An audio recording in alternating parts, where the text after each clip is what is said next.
ఒకరోజు పరమానందయ్య తన శిష్యులతో ఆశ్రమంలో కూర్చొని ఉన్నారు.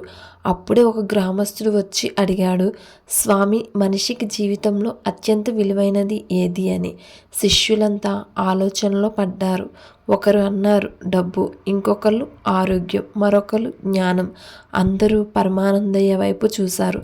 పరమానందయ్య నవ్వుతూ అన్నారు, నాకు అనిపించేది అవసరానికి ఉపయోగపడేది ఏదైనా అదే విలువైనది అని పరమానందయ్య చెప్పారు.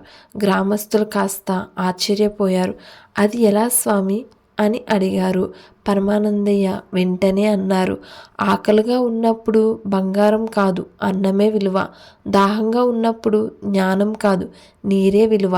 అందరూ ఒక్కసారిగా నవ్వేశారు. గ్రామస్తుడు తల ఊపుతూ అన్నాడు, నిజమే స్వామి, అవసరం తెలిసినవాడే నిజంగా తెలివైనవాడు. ఈ స్టోరీ బట్టి మనకు అర్థమైంది ఏంటి? జీవితంలో గొప్పది ఏమిటో కాదు, అవసరమైనది ఏమిటో తెలుసుకోవడమే నిజమైన జ్ఞానం. Please subscribe.